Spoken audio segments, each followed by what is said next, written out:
Well, with the first official day of spring being just a couple days ago, I thought the natural topic for today's video should be chum fry patterns. Spring here in western Washington for the fly fishermen on the beach means the annual chum fry outmigration. Every year, somewhere around this time, the chum fry leave the creeks and rivers and streams, head out into Puget Sound, and they make their way out towards the ocean where they're going to grow and eat and eventually come back as the great big toothy hard fighting fish I love to fish for every fall. The cutthroat are very much in tune with this because this is a major food source for these fish. The chum fry, they enter the Puget Sound in huge numbers, schooling up and cruising along the shore. And from what I understand, at a certain point they'll transition and kind of move out to deeper water as they continue their journey. The cutthroat love to ambush these fish, and it's pretty exciting when you catch it right. They'll be just crashing these bait all over right up near the surface and the shore. I've seen cutthroat literally chase chum fry up onto the beach and actually end up flopped onto the beach because their momentum took them up there. They get extremely aggressive when they're keyed on these things. Generally speaking, in my experience, if there's a lot of chum fry around and the cutthroat are eating them, I can usually catch the cutthroat on just about any of my normal patterns, clousers, squids, squimps, that kind of thing. But there is times where there be just such an abundance of chum, or they're just so keyed in on it that that's all they'll sniff. I remember a period last year where they just would not touch any other fly except for the absolute right-sized chum fry pattern. If it was too big, if it was too small, they wouldn't eat it. But I eventually kind of figured out what they're after, and I had some success. So with that in mind, I thought I would tie up 3 chum fry patterns today. I'm thinking about maybe just making this one video with all 3 patterns because they're really easy to tie. I haven't totally decided on that yet, though. We'll see how this goes. This is day 1 of me quitting smoking cigarettes, so bear with me here. I hope I'm not too fidgety and irritable. So to start out with, I'm going to do probably the most well-known local chum fry pattern, and that's the Chum Baby. Chum Baby was designed by Mr. Bob Triggs, who is a fly fishing guide. He guides the beaches for sea run cutthroat, and I know he does some other stuff. He resides up somewhere around Port Townsend, Washington, and he designed this pattern, I don't know how long ago, but it's become sort of the local standard for chum fry. It just flat out works. It's easy to tie, so it fits my criteria. I always have a bunch of these in the box. They'll produce year-round, They just, they look like a little bait fish, but when the chum fry are there, this is a pretty good imitation. The fact that it's so easy to tie is sort of my favorite selling point of this baby. But anyway, so to start out with, I've got a Gamakatsu SC15 hook, size 6. I tend to use these hooks for all my chum fry patterns just because they're kind of short shanked, light wire. I just like how they look for a fry pattern. I have a 1/8 inch brass bead on there. I've got the barb mashed down, but the barbs on these SC15 hooks are so tiny they're almost hard to mash down because you can't hardly even see them. And I'm going to start with some 6/0 olive done, I think, uni thread. It's just kind of only olive I had laying around. So to start, I'm just going to lay down a thread base. Nothing shocking. For the body, I am going to be using some holographic silver tinsel. I use all kinds of stuff for the body. I've used different flashes, just silver mylar or silver tinsel, whatever you want. I have a bunch tied up with some opaque pearl type stuff, and since I thought I would try a little different and go with this stuff here. So I'm just going to tie it in right under the bead. I like to tie under a little bead just to kind of add some bulk under there to help eventually get it to settle down.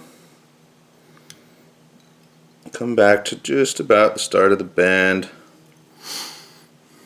and then wrap this forward. And this is really one of the only times that I use the rotary for its intended purpose. I like doing it with these because you can just whip them out pretty quickly.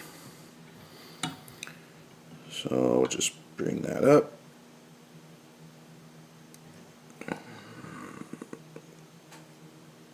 My thread got a little out of control there, but that's alright because I'm going to be covering that end up anyway.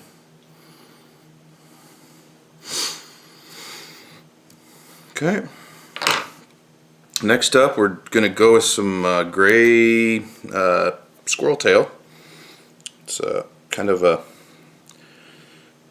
barred.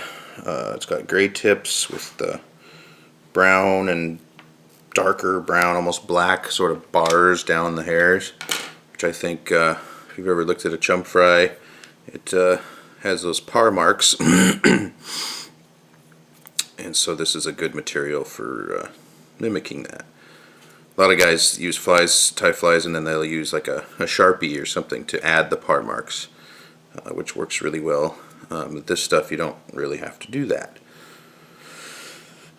So for length, I'm going to go about 1.25 inches-ish. And for whatever reason, this stuff just does not like me. I don't know. I've always had a hard time getting this to lay the way I like. It has a tendency to want to, especially if you grab too much hair, there's a tendency to want to roll to one side when you put the next step on.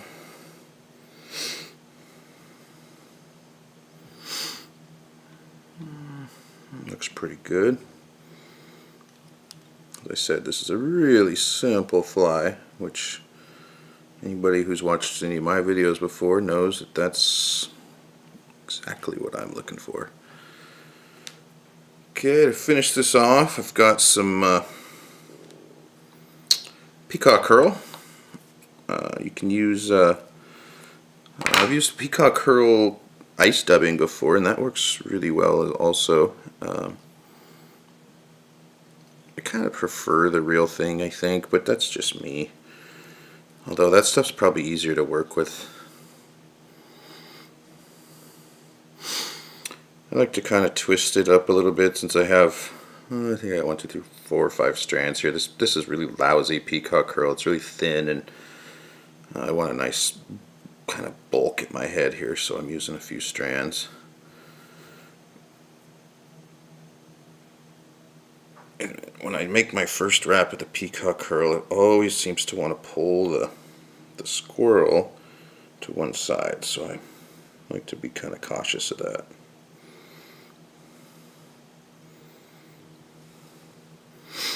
You know, I'll do 3, 4 wraps. Again, there's no right answer here. I like to have a nice little bit of bulk. Maybe I'll do one more. And see how it likes to spread out a little bit. That's the one disadvantage of using multiple strands of this stuff. But it's not bad. That'll do me.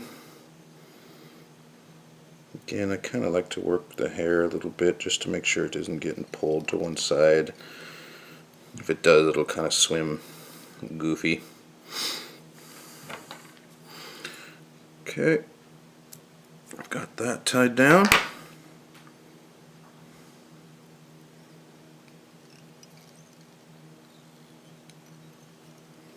Put a few more wraps just to finish her off.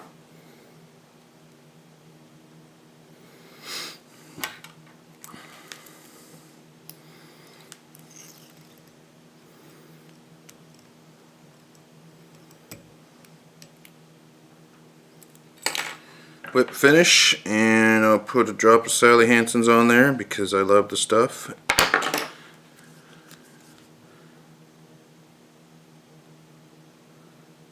And there we go. Real simple fly. You can crank out a dozen of these in no time at all. Different sizes, and they just flat out work. I'll fish this. If I really think that they're just crush and fry in shallow water, I'll fish this on a long leader and a floating line. Other than that, I tend to just stick with my usual intermediate. I fish a full intermediate shooting head 99% of the time with, 6-7 feet of Maxima, 8-pound Maxima Ultra Green, just straight off the leader loop, or the fly line loop for a leader. And this fly will it flat out produces. Like I said, it'll produce year round, but when the fish are really keyed in on the chum fry, you'll be very glad you had some of these in the box.